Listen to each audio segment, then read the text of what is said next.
Hello. Welcome to Random Acts, your weekly invitation to see the world through the eyes of our favourite musicians, writers, animators, and every other creative human we could find. I'm Zawe Ashton, but just think of me as, I don't know, the promising new love interest to your hapless romantic lead. You're standing by yourself at that intimidating house party. I get the reference on your obscure band t-shirt. We click. Oof, the chemistry's undeniable. Tonight, we're going to be bonding over post-communist voyeurism in Kiev, voguing in a chapel, and me attempting to direct in my underwear. I've never been one for spying. I'm more of a glass-to-the-wall kind of girl. But I'd make curtain twitching into an Olympic sport if I lived in director Csoka Keller's neighbourhood in Kiev, where the high fashion meets the highly disturbing. Тяжело сказать. Неправда. Я не могу сказать, так за один раз, который мотивирует.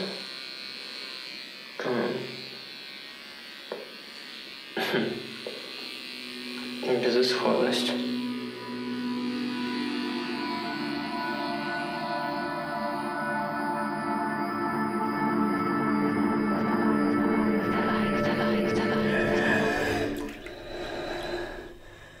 Что заставляет меня жить?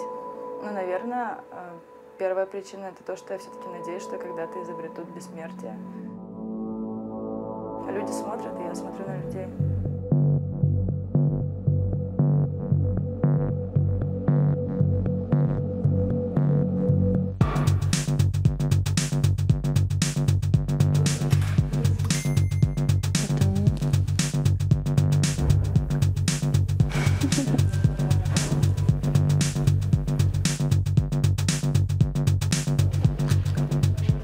Несмотря на то, что вроде бы как бы за нами всеми следят, если так подумать, везде видеокамеры, куда ты не пойдешь, но все равно, не знаю, я не ощущаю никакого напряга по этой причине.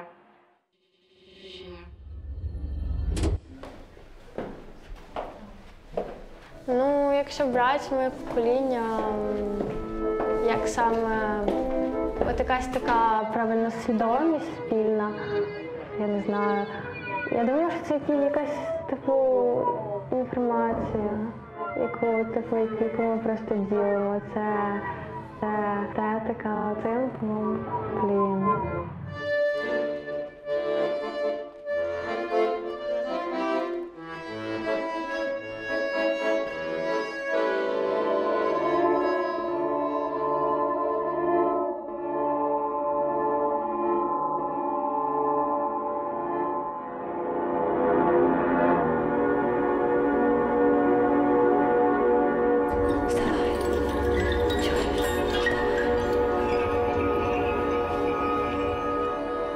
Что для тебя может быть жертвой? Я сам.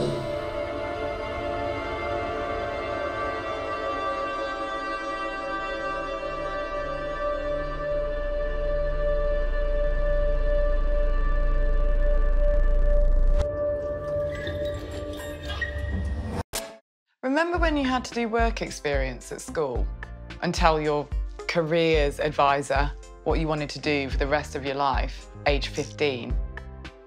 I kept it vague, but only because I was afraid of the judgment if I said what it really is and always has been. 90s pop star. I think that's why I love this next music video so much. KWAYE has nailed the elusive art of being himself. He's a performer for our times, but he just also gives off that comforting whiff of 90s nostalgia. The message behind this track and beautifully choreographed video is all about fighting prejudice and not denying young people their freedom of expression. See, Mrs. Pierce? I can do what I bloody well like.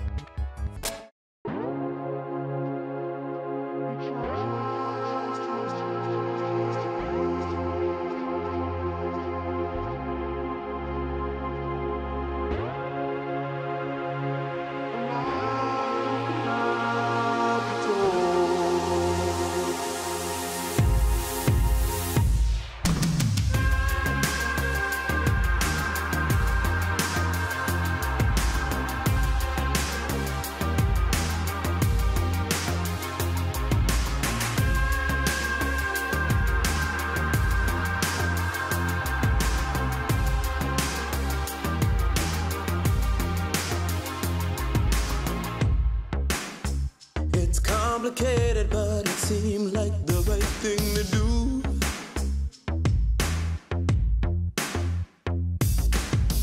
He wanted part of the in-crowd, but they wanted nothing to do with you. Was it the right thing? It doesn't matter. Take your label and wear the right color. You see that in our heads we hold the plans and the innocence of little ones. He tries to break the mold. A life cannot be told. Put me in a box, I don't wanna limit myself to these 4 lines. They may try to keep us down, but know that the spirit lives in the little one. She never really was a by the book kind of girl. She was living with 2 sides, baby. But the woman within, she kept hidden because she didn't trust the world. She was living in 2 minds. Was it the right thing? It doesn't matter. Take your label and wear the right color. See that in our heads we hold the plans and the innocence of the little ones. He tries to break the mold. A life cannot be told. Put me in a box, I don't wanna limit myself to these 4 lines. They may try to keep us down, but know that the spirit lives in the little ones. You wanna take him down, he'll get up again. Try to take a smile, she laugh harder. Got his eyes fixed on the prize, so don't you categorize my brother. Put me in a box, I don't wanna limit myself to these 4 lines. No, I'm not trying to be scared, no. I'm not trying to be scared, no.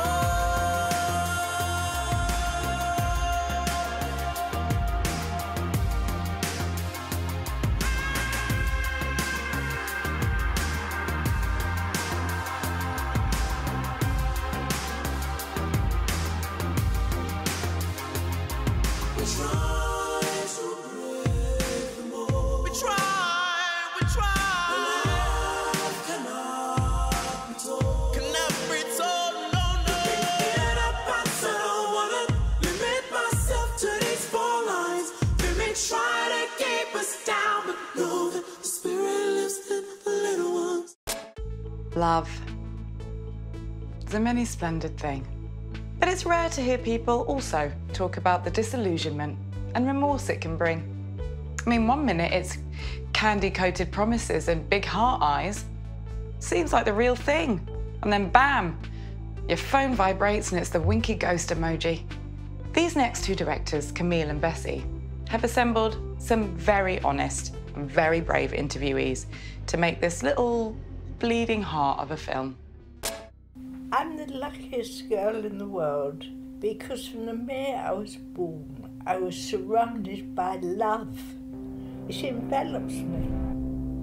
It's there. Basically, she wanted an abortion. My auntie was 3 months pregnant ahead. She talked my mum into having me, but you know, she was just no love. I could see that strangers felt joy when they encountered me as a pregnant woman, but I couldn't feel excited or happy. And I said to my dad, you know, why did you get with such a cold fish, really? But he kind of said, you've got to understand what someone's been through to make them the way they are. Yeah, I'm in the middle of a divorce. I mean, I was a wreck 6 months ago. And then I met this woman. It's amazing how stuff came out of nothing and how they can sort of develop into, well, she was my first love. We grew up in the same neighbourhood.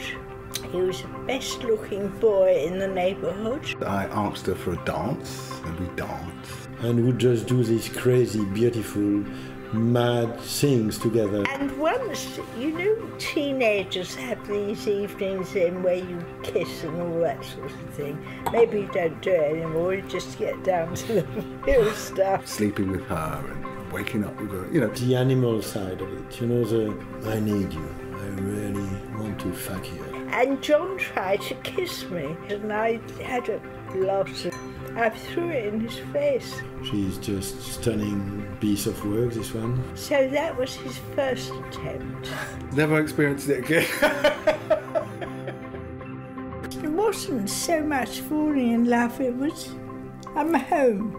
It was that feeling. It's sort of like you become aware. You hear God's still, quiet voice gently knocking, and not everybody acknowledges it, or perhaps the music's on too loud. But he does knock. So there was this point when we were in hospital for 2 weeks, I realised the thought of not having him was just like too much to bear. It's not a mistake to have kids. For me, it's a mistake because I don't accompany them in their life. Because when my husband died, I stayed with the corpse all night, and I remember kissing him on the lips, and they were getting like ice. Becoming a mother has blown apart every kind of construct of my identity that wasn't really me in the first place. I don't regret any of that. She's 22, I'm 53.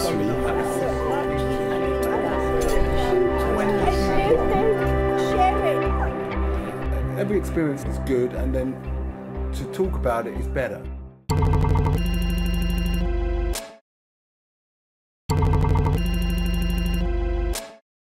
The director of this next animation, Yero Timi-Biu, and animator Csoka Ashman, tread the complex terrain of female friendship as only they can. Like females, they are unapologetic about the very, very real microaggressions that affect even the closest of sisterhoods. Psst, you'll never guess what. What? Amber asked me if when I look at the world, do I see brown? What do you mean? My granny's dog sees in black and white, but she asked me if I see everything in brown. That's silly. Do you think she sees the world in blue?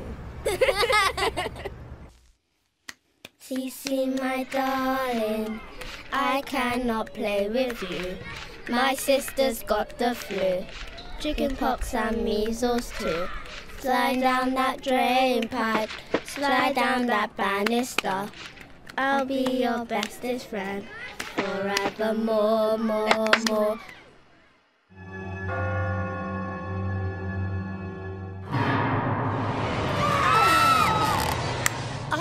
Girls, what are you still doing up? You said you'll be asleep by 10. Sorry. Girls, you said you'd be asleep by 10. Whenever there's a rerun of The Descent on TV, I always think of the things I wish I said to you that night. Sherelle, would you say you're black or white? I'm so impressed with my Naomi. She's a treasure to have in our class, honestly. To think English isn't her first language at home. Your hair is so cool. It defies gravity. No! How come your hair's different to Sherelle's? Well, as the only coloured person in this class, how does this chapter resonate with you? We feel you cannot be a true representative of the black student body. One of our third-year students is better suited for the role. Naomi, can you believe what they said to me?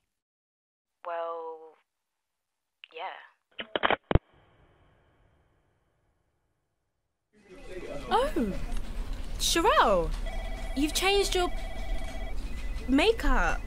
Yes, that's it. Not too much heat though, but I do want it quite straight, like last time. Sherelle, is that you? You know me. Hi. Wow. It's been a while. How are you?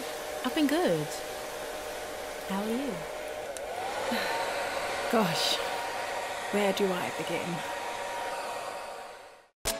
That burning lump, that huge knot that can just sit in your stomach or throat or rib cage. It's anxiety. I get it when I'm about to fly or when faced with any kind of confrontation or when there's only one donut left in the box. This film visually deconstructs the agonising process that can transform a normal case of the what-to-dos into a full-on meltdown.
So, you know the saying, the inmates are always going to want to run at the asylum.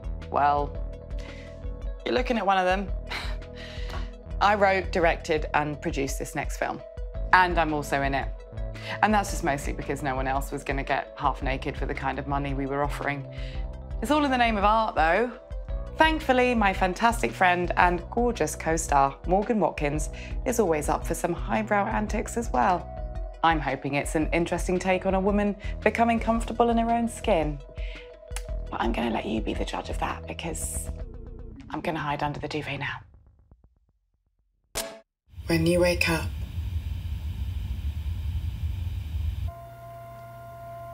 I'll be gone.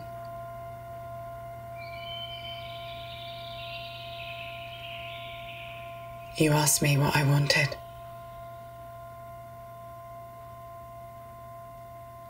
The question isn't what do I want?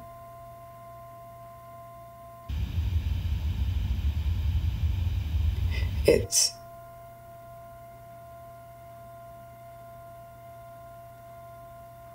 who am I?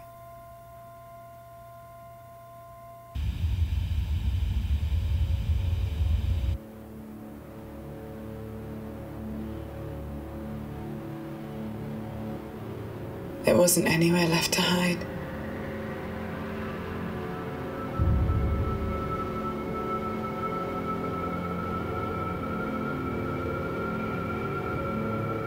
When you wake up,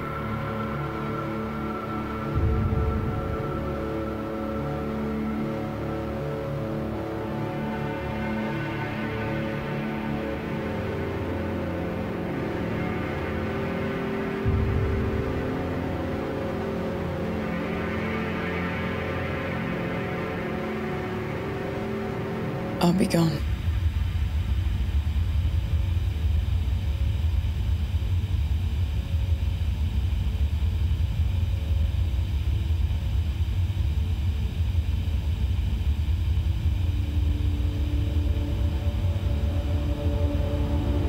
The light will be different.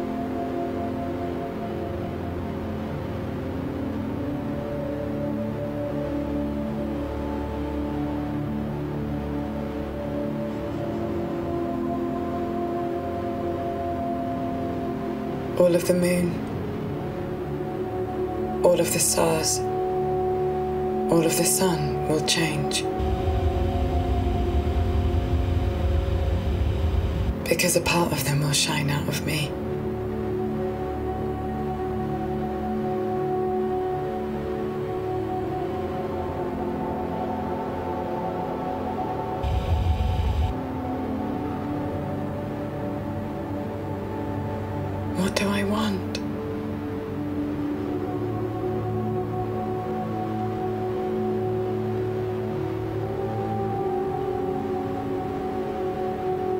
There's no answer that will please you.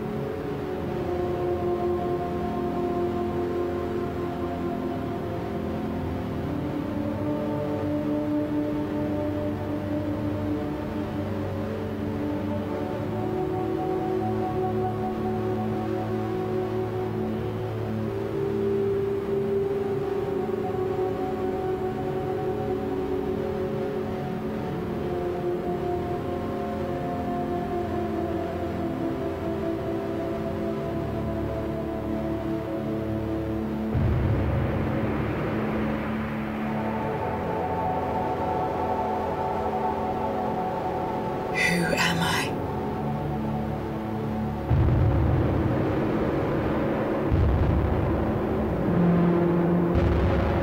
It's here.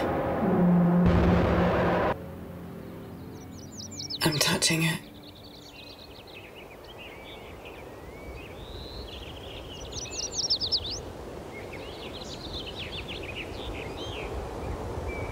This is love.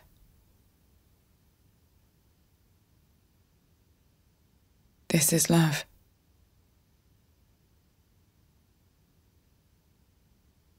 This is love.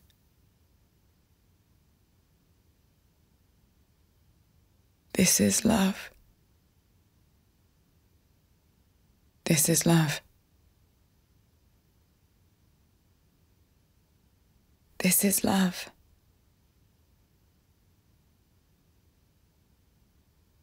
This is love.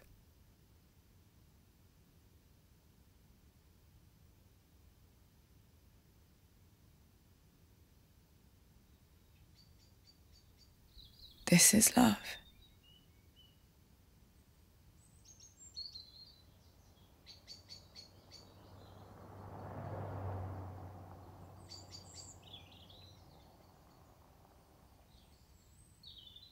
When you wake up, I'll be gone. Oh, I'm gonna miss our little sleepovers. Night then.